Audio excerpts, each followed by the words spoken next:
नमस्कार दोस्तों, राधे राधे।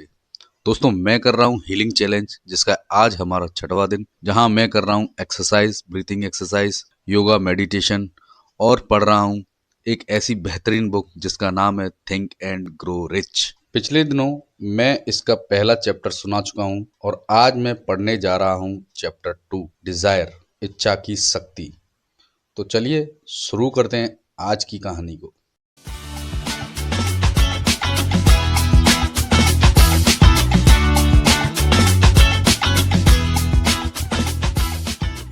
जिसका टाइटल है धनवान होने की तरफ पहला कदम। जब एडविन सी बंस 30 से अधिक साल पहले ऑरेंज, न्यू जर्सी से मालगाड़ी से नीचे उतरे, भले ही वे एक भिखमंगे के समान दिखाई देते हों, लेकिन उनके विचार एक राजा जैसे थे। जब उन्होंने रेल की पटरियों से थॉमस ए एडिशन के कार्यालय जाने का रास्ता पकड़ा तो उनका दिमाग काम पे लग गया था। उन्होंने अपने आप को एडिशन के सामने देखा। उन्होंने अपने आप को एडिशन का पार्टनर के रूप में देखा और उनके अंदर एक धधकती हुई बर्निंग डिजायर थी। वंश की इच्छा एक उम्मीद भर नहीं थी, वह एक कामना भर नहीं थी। यह एक तीक्ष्ण धधकती हुई इच्छा थी जो बाकी सब कुछ पार कर चुकी थी। यह सुनिश्चित थी। जब उन्होंने एडिशन का दरवाजा खटखटाया तो यह इच्छा नई नहीं थी, यह वंश पर एक लंबे समय से हावी इच्छा थी। शुरुआत में जब यह इच्छा पहली बार उनके दिमाग में प्रकट हुई, हो सकता है कि तब शायद यह केवल एक इच्छा थी, लेकिन जब वे इसके साथ एडिशन के समक्ष पेश हुए तब यह कोई मात्र इच्छा नहीं थी। कुछ साल बाद एडविन सी वंस एक बार फिर एडिशन के सामने उसी कार्यालय में थे जहां उन्होंने पहली बार आविष्कारक से मुलाकात की थी। उनकी इच्छा इस बार वास्तविकता में बदल चुकी थी। वे एडिसन के साथ व्यापार में थे। उनके जीवन पर हावी होने वाला सपना एक वास्तविकता में बन गया था। आज जो लोग वंश को जानते हैं, वे जीवन में उन्हें मिले ब्रेक की वजह से उनसे ईर्ष्या करते हैं। वे उनकी सफलता की वजह उसकी जांच करने की बजाय उनके जीत के दिनों को देखते हैं। वंश सफल रहे क्योंकि उन्होंने एक सुनिश्चित लक्ष्य चुना था। उन्होंने अपनी सारी ऊर्जा, अपनी सारी इच्छा शक्ति, अपने सारे प्रयास, अपना सब कुछ उस लक्ष्य के पीछे लगा दिया था। वे पहले दिन ही एडिशन के साझीदार नहीं बन गए थे। वे सेवक के रूप में काम कर रहे थे जब तक कि उन्हें अपने पोषित लक्ष्य की ओर एक कदम उठाने का अवसर प्रदान नहीं हुआ। वे जिस अवसर की तलाश में थे उसके उपस्थित होने से पहले 5 साल बीत गए थे। उन सभी वर्षों के दौरान आशा की एक भी किरण नहीं थी।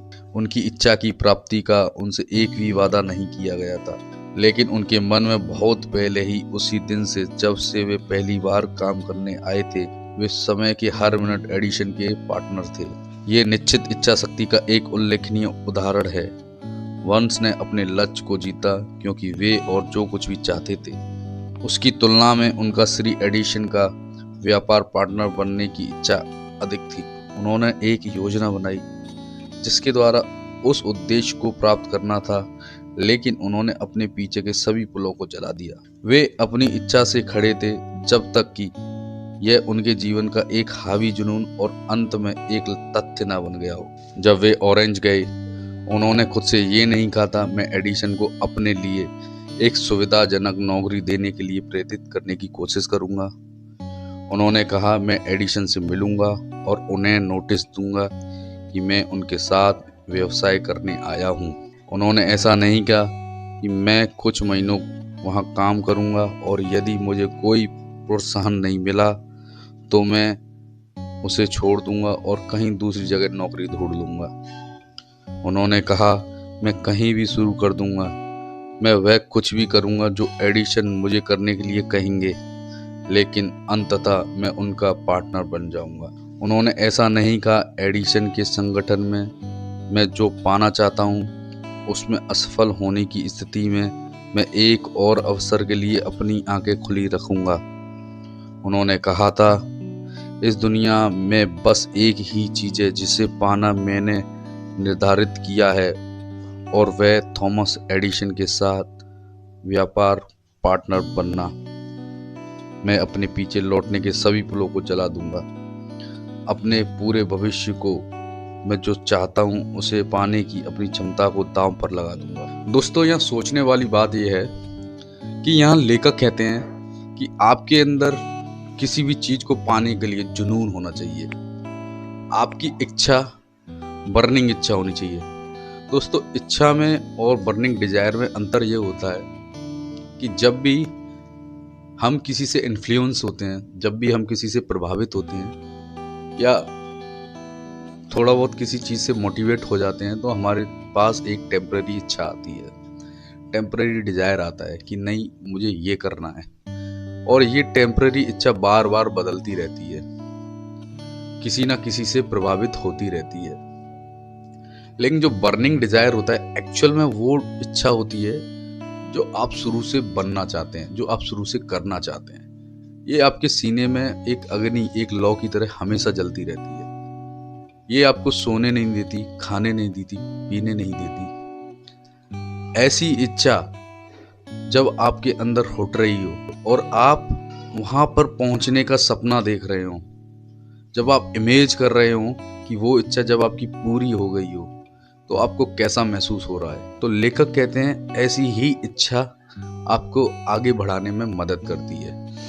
यहाँ एक स्टोरी ये दी गई है, बहुत समय पहले एक महान योद्धा को एक ऐसी ही स्थिति का सामना करना पड़ा, जिसने उसके लिए एक निर्णय करना आवश्यक बना दिया, जो युद्ध के मैदान में उसकी सफलता सुनिश्चित करता।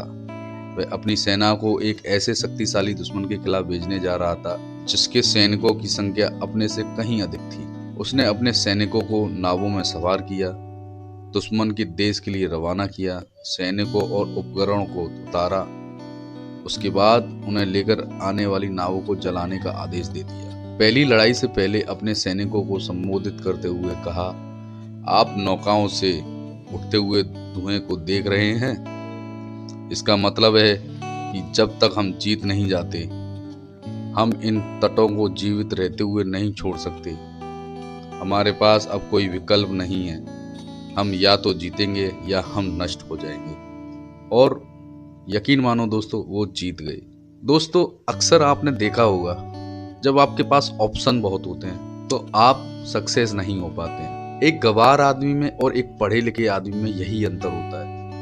दोस्तों, जब गवार आदमी सफल होने के लिए आगे बढ़ता है, उसको पता होता है कि मेरे पास ऑप्शन नहीं है, या तो मैं व्यापार करूंगा या मैं मिट जाऊंगा।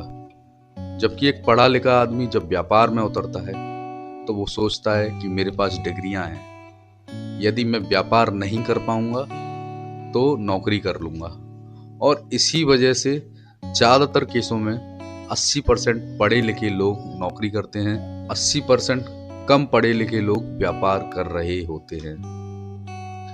तो यहाँ हमें ये सीख मिलती है दोस्तों, जब भी आप कोई काम करने बैठें तो पीछे लौटने के सारे रास्ते बंद कर दें और अपना पूरा फोकस अपने उस लक्ष्य पे लगा दें। और यकीन मानिए दोस्तों, आप उस लक्ष्य को जरूर पा लेंगे, क्योंकि जब हम पूरी इच्छा के साथ अपने आप को उस सपने के लिए झोंक देते हैं, तो मैंने पहले भी कहा था, सारी कायनात आपकी मदद करने में लगी। आज की कहानी यहाँ तक, कल हम सुनाएंगे इसके आगे की स्टोरी।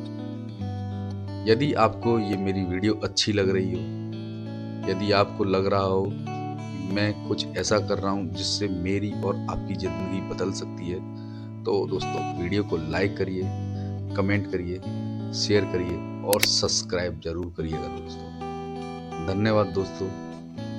जय हिंद।